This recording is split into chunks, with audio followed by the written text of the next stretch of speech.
Hello everyone, स्वागत है आपका एक बार फिर पैशनेट अबाउट में। और हम बात करें क्लास 7 सिविक्स के चैप्टर नंबर 1 इक्वालिटी के बारे में।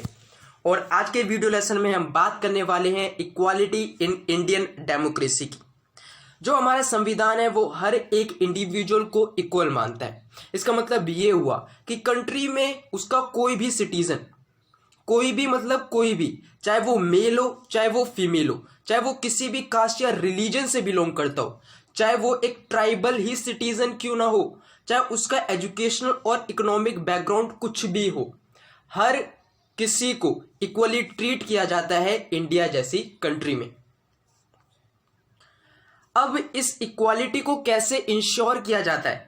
तो इस इक्वालिटी को इंश्योर किया जाता है हमारे कॉन्स्टिट्यूशन के थ्रू। हमारा कॉन्स्टिट्यूशन बोलता है कि हर कोई लॉ की नजरों में इक्वल है, यानी कि इक्वालिटी बिफोर लॉ, जो कि ये कहता है कि नियम से ऊपर कोई भी नहीं है। अगर कोई नियम किसी फार्मर या किसी भी डोमेस्टिक वर्कर के लिए बनाए गए हैं तो सेम वही नियम किसी प्रेसिडेंट और प्राइम मिनिस्टर के ऊपर भी लागू होते हैं। अगर कोई भी इन नियमों का उल्लंघन करता है तो उसे एक क्राइम माना जाता है।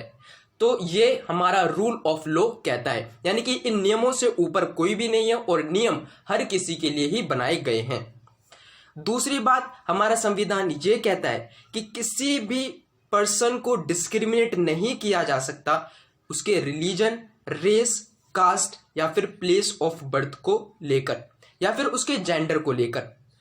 तीसरी बात, हमारा संविधान ये कहता है कि हर एक इंडिविजुअल पब्लिक प्लेसेस का इस्तेमाल कर सकता है और कोई भी उसे डिस्क्रिमिनेट नहीं कर सकता।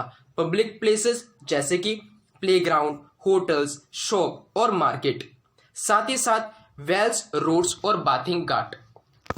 चौथी बात, हमारा संविधान बोलता है कि अनटचेबिलिटी को अब अबोलिश कर दिया है। हमारे संविधान ने आर्टिकल 17 के तहत अब अनटचेबिलिटी को अबोलिश कर दिया है और इसकी प्रैक्टिस किसी भी फॉर्म में अब एक क्राइम माना जाता है। अब इस इक्वालिटी को कैसे इंप्लीमेंट किया जाता है? तो इस इक्वालिटी को इंप्लीमेंट करने के दो ही तरीके हैं। पहला, गवर्नमेंट के द्वारा बनाए हुए लॉज, और दूसरा गवर्नमेंट के प्रोग्राम, पॉलिसीज और गवर्नमेंट की स्कीम से। कुछ ऐसी ही स्कीम थी गवर्नमेंट की जिसे हम बोलते हैं mid day meal scheme. Mid day meal scheme introduce करी गई थी एलिमेंट्री स्कूल्स चिल्ड्रंस के लिए। सबसे पहला स्टेट जो इस स्कीम को इंट्रोड्यूस करने वाला था वो था तमिलनाडु। तमिलनाडु ने इसको इंट्रोड्यूस किया 2001 में और ये स्कीम इतनी अच्छी निकली, इसके चलते सुप्रीम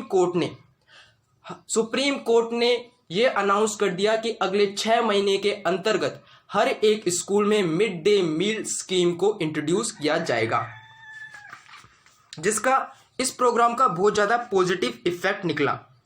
अब इसका रिजल्ट क्या निकला कि जो बच्चों को स्कूल अटेंड करने की जो परसेंटेज थी वो इंक्रीज होने लगी। साथ ही साथ टीचर्स ने यह रिपोर्ट किया कि जो बच्चे लंच के टाइम अपने घर खाना खाने के लिए जाते थे और खाना खाने के बहाने वो स्कूल में दोबारा लौटकर नहीं आते थे, अब उनकी भी अटेंडेंस इंप्रूव होने लगी है। साथ ही साथ उन्होंने ये बताया कि जो इन बच्चों की मम्मियां हुआ करती थी, जो किसी के फील्ड में जाकर एज अ लेबर के रूप में काम कर रही हैं, अपने बच्चों को खाना देने के लिए वो घर पर आया करती थी। अब जो ये प्रॉब्लम थी ये भी पूरी तरीके से सॉल्व हो चुकी थी। साथ ही साथ टीचर ने ये भी बताया कि जो ये प्रोग्राम है इसने कास्ट बेस्ड प्रिजुडाइज को पूरी तरीके से खत्म कर दिया। क्यों? क्योंकि यहाँ पर लोअर कास्ट और अपर कास्ट दोनों ही एक साथ मिलकर खाना खाते हैं। साथ ही साथ दलित वुमेन को यहाँ पर एम्प्लॉय किया जाता है इन मील को कुक करने के लिए। अब जो ये मिड डे मील प्रोग्राम है इन्होंने गरीबों की भूख को पूरी तरीके से मिटा दिया। लेकिन उसके बावजूद भी हमें हमारी सोसाइटी में अभी भी रिच और पुअर के बीच में डिफरेंस देखने को मिलता है। अभी भी हमें इक्वालिटी देखने को मिलती है। अभी भी ऐसे बहुत सारे स्कूल्स हैं देश में जहां पर दलित चिल्ड्रन जैसे कि ओम प्रकाश वाल्मीकि के साथ डिस्क्रिमिनेशन होता है और उन्हें अनइक्वली ट्रीट किया जाता है। इन्हें इन अनइक्वल सिचुएशन का सामना करना पड़ता है और इनकी डिग्निटी और रिस्पेक्ट को वॉयलेट किया जाता है। ऐसा क्यों होता है? ऐसा इसलिए होता है क्योंकि अभी भी हमारी सोसाइटी में ऐसे लोग बाग हैं जो कि इन कास्ट को, इन ग्रुप्स को एक्सेप्ट करने के लिए राजी नहीं है। अब ऐसा क्यों होता है? एक मेन रीजन है कि ऐसा इसलिए होता है क्योंकि हमारी जो सोसाइटी है उसका एटीट्यूड, उसका माइंडसेट धीरे धीरे चेंज होता है। अब हम बात करेंगे issues of equality in other democracy की।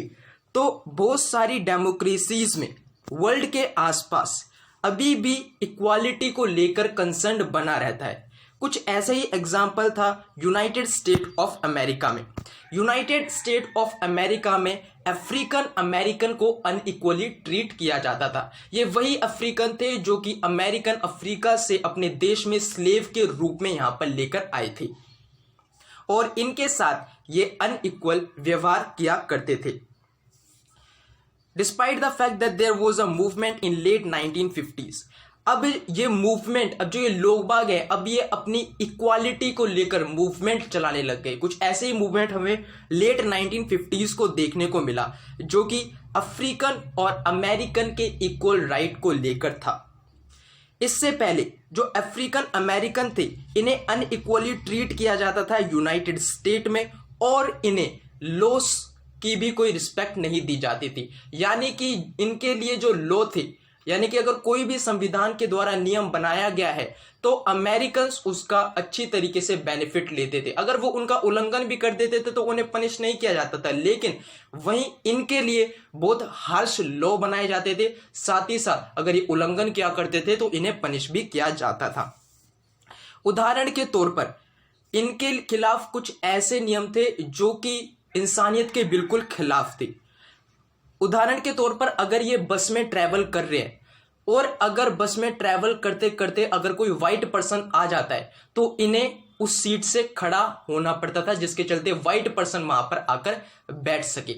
साथ ही साथ इन्हें बस में हमेशा पीछे वाली सीट पर ही बैठना होता था। अब रोजा पार्क जिनका जन्म 1913 में हुआ और मृत्यु 2005 में हुई, एक ऐसी ही अफ्रीकन अमेरिकन वुमेन थी और वो अपने ऑफिस में काम कर कर बहुत ज़्यादा थक गई थी और थकने के कारण वो अब बस की सीट पर बैठी रही। अब इसी बीच यहाँ पर एक वाइट पर्सन आया, लेकिन अब जो रोजा पार्क थी, रोजा पार्क ने साफ मना कर दिया कि नहीं, मैं इस सीट से खड़ी नहीं हो सकती। ये बात है दिसंबर 1, 1955 की। अब जो उनका रेफ्यूजल था धीरे धीरे एक लड़ाई झगड़े में बदल गया और ये एक एगिटेशन धीरे धीरे एक मूवमेंट में बदल गया, जिसके चलते हमें सिविल राइट मूवमेंट देखने को मिला। और इस सिविल राइट मूवमेंट से सिविल राइट एक्ट 1964 पास हुआ, जिसने प्रोहिबिट कर दिया कि किसी भी प्रकार का कोई भी डिस्क्रिमिनेशन नहीं होगा रेस, रिलीजन और नेशनल ओरिजिन के बेसिस पर।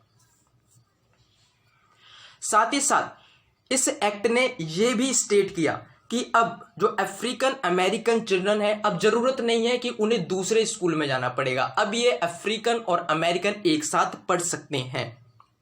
लेकिन उसके बावजूद भी जो अधिकतर अफ्रीकन हैं वो बहुत ज़्यादा पुअर हैं।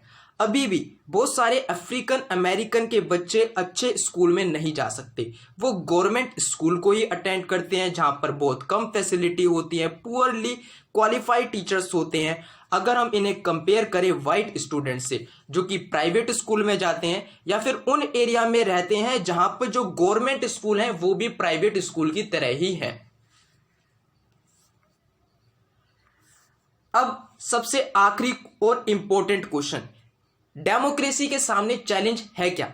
तो डेमोक्रेसी के सामने सबसे बड़ी चैलेंज है कि हर एक पर्सन को इक्वली ट्रीट किया जाए, साथ ही साथ हर किसी के द्वारा उनकी डिग्निटी को मेंटेन किया जाए। तो फ्रेंड्स, इस प्रकार से ये चैप्टर हमारा कंप्लीट होता है। अब हम मिलेंगे चैप्टर नंबर 2 में। Till then take care and bye bye.